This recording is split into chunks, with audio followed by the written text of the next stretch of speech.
मास का स्कोर आना है, कैसे आप बेहतर स्कोर करें, इन सारी चीजों पर हमने आपसे दोस्तों चर्चा किया। तो सिलेबस के क्रम में दोस्तों हमने आपको एक ही पॉइंट पे हम चर्चा कर पाए थे पिछले लास्ट वीडियो में, एबिलिटी ऑफ ग्रामर, कि ग्रामर में हमें क्या क्या पढ़ना है। तो हमने आपको बताया कि हम noun, pronoun, adjective, adverb, verb, preposition, conjunction, interjection और इसके साथ साथ आर्टिकल का बहुत बड़ा रोल होता है दोस्तों, चाहे वो टेट हो चाहे सुपर टेट हो, आर्टिकल को हमने ऐड किया। और इसके अलावा हमने कह दिया वॉयस पढ़ लीजिए, एक्टिव वॉयस, पैसिव वॉयस, हमने कहा नरेशन पढ़ लीजिए, डायरेक्ट नरेशन, इनडायरेक्ट नरेशन, और इसके अलावा ट्रांसफॉर्मेशन हम लोग को पढ़ लेना है दोस्तों। और इसके अलावा जो बचा खुचा है जैसे सेंटेंस है दोस्तों, तो सेंटेंस को हमने चर्चा नहीं किया क्योंकि सेंटेंस तो हम पढ़ेंगे ही, और सेंटेंस को हमने 5 प्रकार आपको पढ़ाना है, जो आपका 5 प्रकार मीनिंग के आधार पे 5 प्रकार हो गया, असर्टिव हो गया, इंट्रोगेटिव हो गया, इंपरेटिव हो गया, ऑपरेटिव हो गया, एक्सक्लेमेटरी हो गया, और सिंपल, कंपाउंड और कॉम्प्लेक्स को भी हम आपको इंट्रोड्यूस करा देंगे। लेकिन ये जो हमने अभी तक लिखा ये मेन थे, ये बिल्कुल दोस्तों ये मेन थे, जिसे हब कहते हैं कि हब में जो क्वेश्चन ग्रामर से उठने हैं वो ये पोर्शंस रहेंगे। इधर उधर के जो पोर्शन टच करेंगे तो जो भी हमने आपसे चर्चा किया इसका पार्ट ही है, इन सब पे हम आपसे चर्चा करते रहेंगे। और दूसरा पॉइंट पे हम चल रहे हैं दोस्तों, सेकंड पॉइंट है हमारा दोस्तों एबिलिटी ऑफ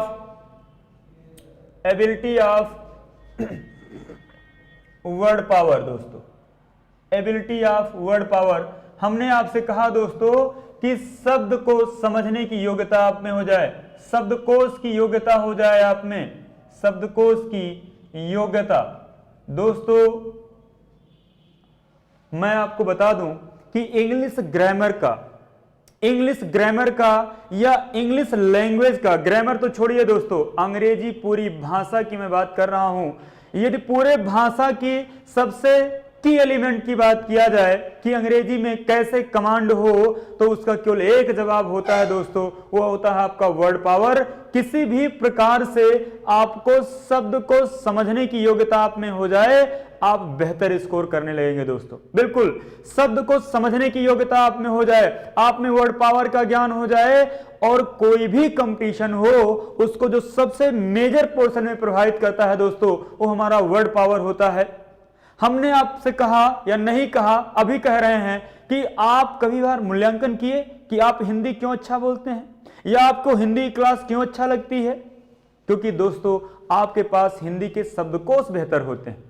और कभी कभी आप सोचिए कि जब हम लोग क्लासेज में या ऐसे भी कोई एनुअल फंक्शन, 26 जनवरी, 15 अगस्त का पर्व जब हम लोग स्कूलों में मनाते थे, तो याद करो यदि हमारा जो एंकरिंग करता था, जो उद्घोषक होता था, प्रोग्राम को जो संचालित करते थे, वो अध्यापक यदि हिंदी के होते थे तो आप देखते थे कि बड़ा मजा आता था, क्योंकि उनका हिंदी के शब्दकोश पे जबरदस्त कमांड होता था। तो जिसका जितना ही अच्छा कमांड होगा उसकी भाषा उतनी ही मधुर, उतनी ही सरल और उतना ही आकर्षक होगी। सेम वे अंग्रेजी में भी अप्लाई होता है दोस्तों। अंग्रेजी बिल्कुल ये हमारे फेमिलियर है, हम लोग के बीच की भाषा है और इसे हमें जानना है, और जानने और पहचानने के लिए बस एक चीज की आवश्यकता है, शब्दकोश। आपके पास बेहतरीन शब्दकोश हो जाए, शब्दकोश पे आपका कमांड हो जाए, आप अंग्रेजी व्याकरण को बेहतर समझेंगे दोस्तों। आप अंग्रेजी व्याकरण को बेहतर समझने लगेंगे। आपको चाहे आपको अनसीन पैसेज हो, इसके बाद हम उसको आपको पढ़ाएंगे कि ability of comprehension, unseen passage, वहां भी आप बेहतर स्कोर तभी कर सकते हैं जब आपके पास वर्ड पावर होगा दोस्तों। तो कहीं ना कहीं वर्ड पावर का बहुत बड़ा रोल है दोस्तों, वर्ड पावर का बहुत बड़ा रोल है अंग्रेजी को समझने में। और हम आपको इसकी थोड़ी सी इंपॉर्टेंस बताते हैं कि कैसे ये विभिन्न एग्जामों में, कितने मेजर पोर्शन में, कितने ज्यादा वेरिएशंस में ये क्वेश्चन पुटअप होगा आपसे। तो आप देख पा रहे हो, जैसे आप जानते हो कि इसका सबसे फेवरेट पैटर्न है सिनोनिम्स दोस्तों, समानार्थी शब्द, समानार्थी शब्द। इसका दूसरा जो सबसे फेवरेट पोर्शन है दोस्तों वो है एंटोनिम्स है, और आप जानते हैं विलोम शब्द। इसका तीसरा जो सबसे फेवरेट है दोस्तों वो आपका वन वर्ड सब्स्टिट्यूशन है दोस्तों, वन वर्ड सब्स्टिट्यूशन है दोस्तों, और इसको आप जानते हैं कि अनेक शब्द के लिए एक शब्द, अनेक शब्दों के लिए एक शब्द, अनेक शब्दों के लिए एक शब्द दोस्तों। और पुनः जो अगला पोर्शन है वो कैब से ही है, आप जानते हैं ईडियम एंड फ्रेजेस। दोस्तों इसी का एक दूसरा रूप आप कह सकते हो, प्रोवर्ब्स कह सकते हो, कहावत, या जिसे आप कोटेशंस कहते हैं, कोटेशंस कहते हैं कि किसी जो फेमस कहावतें हैं, जैसे आप कहते हो honesty is the best policy, ill got ill spent, as you sow so shall you reap, ऐसे क्वेश्चंस भी आने के प्रबल संभावनाओं में से होते हैं दोस्तों। और आपको दोस्तों वो कैब के ही क्रम में जो अगला आपको पढ़ लेना है वो हमारा हो गया दोस्तों होमोफोन हो गया। आपको इसी क्रम में दोस्तों जो जान लेना है वो आपका होमोग्राफ है, और इसी क्रम में जो आपको जान लेना है दोस्तों वो आपका होमोनिम है। ये होमोफोन, होमोग्राफ, होमोनिम, ये वो कैब के ही आपके पोर्शन है दोस्तों, आप देख पा रहे हो। और जब आपको दोस्तों नीचे नहीं लिख रहे हैं, यहां से आगे हम आपको ले चल रहे हैं, और इसी का एक पोर्शन है दोस्तों फ्रेजल वर्ब्स, फ्रेजल वर्ब, इसको भी जानना है दोस्तों। फ्रेजल वर्ब दोस्तों होता कुछ नहीं है, जब आप किसी वर्ब की बेस फॉर्म में कोई प्रीपोजिशन ऐड कर देते हो, किसी वर्ब की बेस फॉर्म में कोई प्रीपोजिशन आप लगा देते हो, तो यही फ्रेजल वर्ब का कार्य करता है दोस्तों, यही फ्रेजल वर्ब का कार्य करता है। जैसे हम आपसे कह दें कि get on, get off, get in, तो ये सब दोस्तों फ्रेजल वर्ब का कार्य कर रहे हैं। हमने किसी वर्ब में प्रीपोजिशन ऐड कर दिया, तो जब किसी वर्ब की बेस फॉर्म में कोई प्रीपोजिशन ऐड कर दिया जाता है तो वो फ्रेजल वर्ब की तरह कार्य करता है। और इसका जो दूसरा और अंतिम फेवरेट सबसे संभावित क्वेश्चन आपके एग्जाम का है वो है दोस्तों स्पेलिंग, वो आपका है correct the spellings, correct the spellings, correct the spellings आपका दूसरा सबसे महत्वपूर्ण है। तो ये दोस्तों आपने देखा कि वर्ड पावर किसी भी एग्जाम में सबसे मेजर पोर्शन को प्रभावित करने वाला टॉपिक होता है दोस्तों, सबसे मेजर पोर्शन को प्रभावित करने वाला टॉपिक होता है। सिनोनिम्स आना ही आना है, एंटोनिम्स आना ही आना होता है दोस्तों। वन वर्ड सब्स्टिट्यूशन, अनेक शब्द के लिए एक शब्द, बिल्कुल बेहतरीन है। इडियम एंड फ्रेज, मैंने कहा ऑनेस्टी द बेस्ट पॉलिसी, ईमानदारी ही सर्वोत्तम नीति है दोस्तों। वर्क इज वर्शिप, कार्य ही पूजा है। इल गॉट इल स्पेंट, पाप का धन प्रायश्चित में जाता है। मेरी ये मिकल, मेक ए पिकल, बूंद बूंद से घड़ा भरता है। An empty vessel sound much, अधजल गगरी छलकत जाए, यथोथा चना बाजे घना। तो ऐसे there are so many quotations, there are so many proverbs in English books दोस्तों। अंग्रेजी में ये भी और वर्ड पावर का एक पार्ट है दोस्तों, क्योंकि ऐसे क्वेश्चन टेट में आए हुए हैं और पिछली बार सुपर टेट हुआ, इस बार वेरिएशंस हर एग्जाम में दोस्तों लाजमी है, हो रहे हैं। हो सकता है वो कैब में ये पोर्शन इंक्लूड कर दिया जाए। तो आपको अपडेट रहना है छोटे छोटे चीजों से, क्योंकि एक एक नंबर आपका महत्वपूर्ण है। 10 नंबर की बात है और एक एक नंबर को गेन करने के लिए आपको एक छोटे छोटे टॉपिक से भी गुजरना होगा दोस्तों, उस पर कमांड करना होगा। तो वो कैब का हमने सारे पोर्शन, हमने कहा कि होमोफोन दोस्तों और homograph, homonym, homograph, homophone, homonym, इन पे भी हमें चर्चा कर लेना है, चर्चा कर लेंगे। फ्रेजल वर्ब्स पे हमें चर्चा करना है और सबसे ज्यादा टाइम हमें करेक्ट द स्पेलिंग्स पे देना है। और इसका प्रारंभ हमने अभी आपको पार्ट्स ऑफ स्पीच बताते हुए इंटरजेक्शन से शुरू कर दिया। हमने कहा इंटरजेक्शन की स्पेलिंग ये होगा, जंक्शन नहीं होता। तो ये क्रम है दोस्तों सुव्यवस्थित पढ़ने का। तो दूसरा पोर्शन आपका कंप्लीट हुआ कि एबिलिटी ऑफ वर्ड पावर में आपको क्या पढ़ना है, और हम तीसरे पोर्शन पर चलते हैं और पुनः आपको क्रम से हम चीजों को वो कैब पे word power with root word के साथ आएंगे। ग्रामर को हम सिस्टम से आपको सिस्टमेटिक तरीके से पढ़ाएंगे, लेकिन अभी हम आपको ओवरऑल इंग्लिश से एक परिचय, आपको फेमिलियर बनाना चाहते हैं कि अंग्रेजी कोई हुआ नहीं है, अंग्रेजी बहुत आसान है, बस आपको सिस्टम से जोड़ दिया जाए। ओके दोस्तों, तो चलते हैं तीसरे क्रम पे। ये हमारा दूसरा क्रम रहा। तीसरा क्रम जो है इसका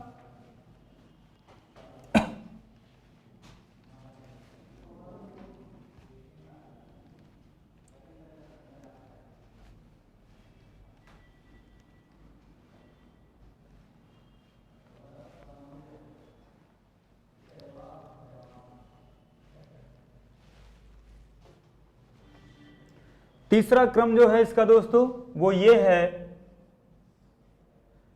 ability of comprehension. Ability of दोस्तों कॉम्प्रिहेंशन, और इसको हमने आपको बताया कि इसका मतलब होता है कि अंग्रेजी को समझने की योग्यता, अंग्रेजी को समझने की योग्यता।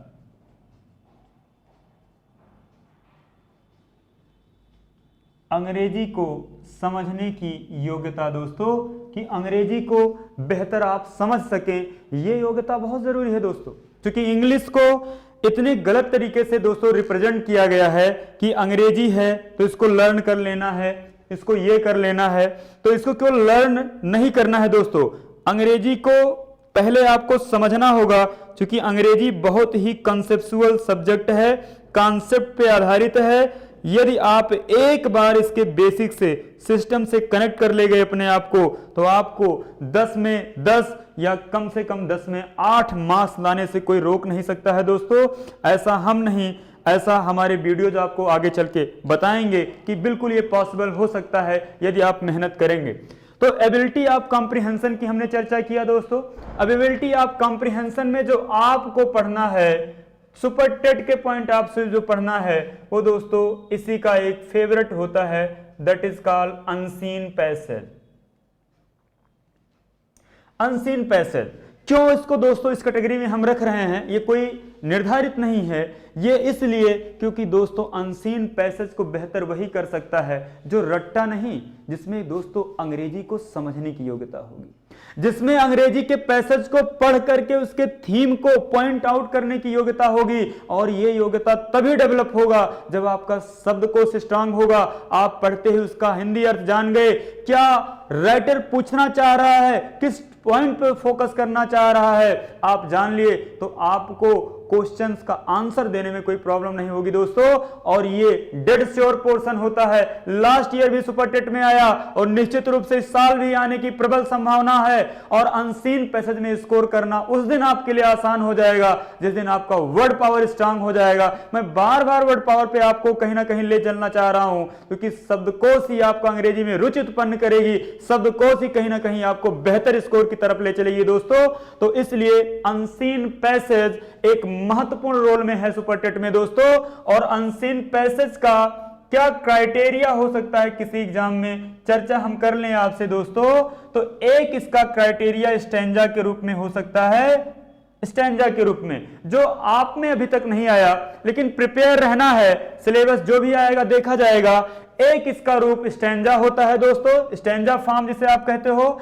और स्टैंजा की जो लाइंस होती हैं वो आप जानते हैं किसी ना किसी पोएम की लाइंस होती हैं दोस्तों, ये किसी पोएम की लाइंस होती हैं। और इनसे आपको अनसीन पैसेज के रूप में इनके क्वेश्चंस को पढ़ करके इनके आंसर को आपको रिस्पॉन्ड करना होता है दोस्तों, स्टैंजा। और दूसरा यही जो सबसे फेवरेट है, सो कॉल्ड पैसेज दोस्तों, पैसेज के रूप में या पैराग्राफ के रूप में जाना जाता है दोस्तों, पैराग्राफ के रूप में जाना जाता है। इसी को अनसीन पैसेज या पैराग्राफ, अनसीन पैसेज या पैराग्राफ के रूप में जानते हैं दोस्तों।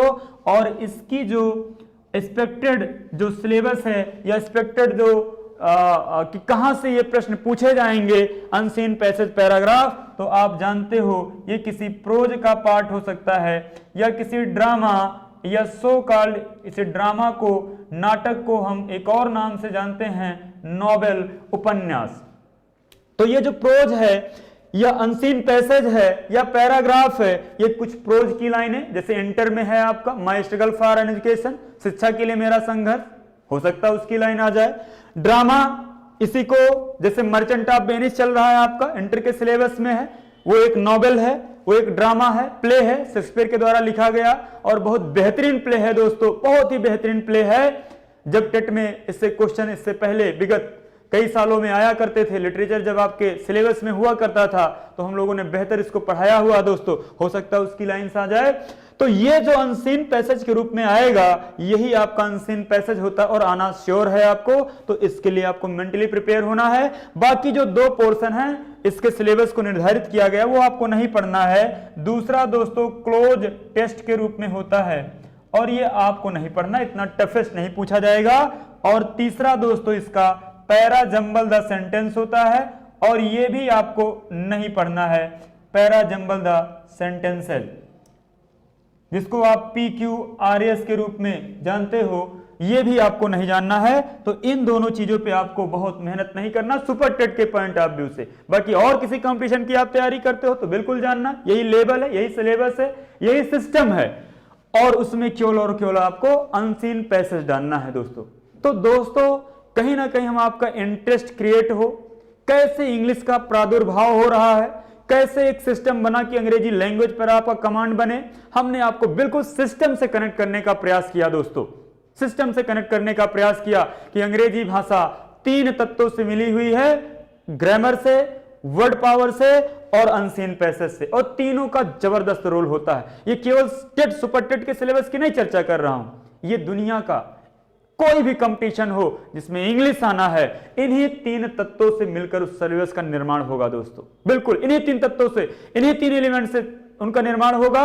और इसमें हमने आपको काट छाट कर बताया कि एटलीस्ट इतना तो हमें पढ़ना ही पढ़ना है। तो उस क्रम में अभी तक दोस्तों हमने आपको सिलेबस बताया, क्या पढ़िए, कैसे पढ़िए, उसका इंपॉर्टेंस क्रिएट किया दोस्तों। अब हम थोड़ा सा आपको ग्रामर पे और थोड़ा सा हम दोस्तों वोकैब पे आपसे चर्चा करेंगे।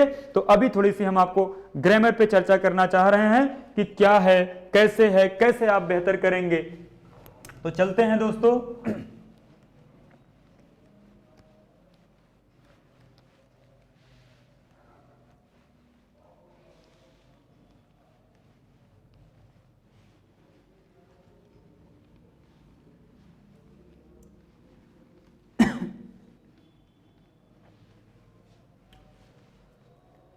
तो दोस्तों हमने कहा आपसे कि अब हम ग्रामर पे चलना चाह रहे हैं, बेसिक से प्रारंभ करने वाले हैं।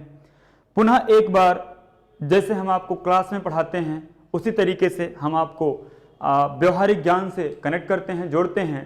तो यदि दोस्तों हम इंग्लिश ग्रामर की बात करें, अब हमारा जो उद्देश्य है अंग्रेजी व्याकरण को सिखाना है, इंग्लिश ग्रामर को पढ़ाना है। और यदि हम चर्चा करें कि व्याकरण, अंग्रेजी ग्रामर को पढ़ने का उद्देश्य क्या है, यदि हम आपसे पूछे कि आप क्लास में क्यों आए हो, आपने चंद्रा कोचिंग ही क्यों ज्वाइन किया, तो कुछ बच्चे कहते हैं कि हमने तो डाउट क्लियर करने के लिए आए हैं सर, ज्ञान बढ़ाने के लिए आए हैं, हम इसके लिए आए हैं दोस्तों। लेकिन जो एक्सपेक्टेड आंसर होता है उसमें जो 2-4 बुद्धिमान होते हैं वो कहते हैं कि सर हम सिलेक्शन के लिए आए हैं। बिल्कुल, हम सिलेक्शन के लिए चंद्रा कोचिंग ज्वाइन किए हैं दोस्तों।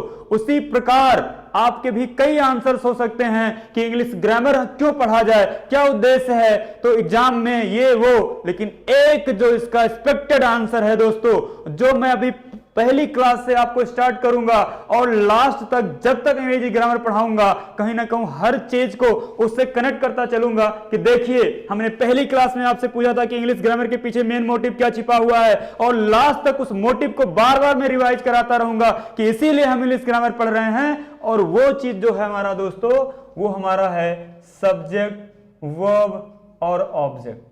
बात को समझने का प्रयास करिएगा दोस्तों कि अंग्रेजी को पढ़ने का जो एक ही लक्ष्य होता है, एक ही लक्ष्य छिपा हुआ है कि एक आदर्श वाक्य की परिकल्पना कर लेना, एक आदर्श वाक्य के रूपरेखा का निर्माण कर लेना दोस्तों। बिल्कुल सही मैं कह रहा हूं। एक वाक्य का निर्माण कर लेना, एक सेंटेंस का निर्माण कर लेना, और सेंटेंस कैसा, एक आदर्श वाक्य का निर्माण कर लेना, एक आइडियल सेंटेंस का निर्माण कर लेना ही हमारा मेन मोटिव होता है इंग्लिश ग्रामर को पढ़ने और पढ़ाने का। दोस्तों, अंग्रेजी ग्रामर के पीछे जो उद्देश्य छुपा हुआ है वे 3 एलिमेंट हैं। इन्हीं 3 एलिमेंट के लिए चाहे हम नरेशन पढ़ते हैं दोस्तों, चाहे हम वॉइस पढ़ते हैं, और चाहे पूरा पार्ट्स ऑफ स्पीच पढ़ते हैं, बस पीछे जो उद्देश्य है, मोटिव है, यही छिपा होता है कि हमें सब्जेक्ट मिल जाए, हमें वर्ब मिल जाए, हमें ऑब्जेक्ट मिल जाए, और कभी कभी ऑब्जेक्ट ना सही तो कॉम्प्लीमेंट मिल जाए।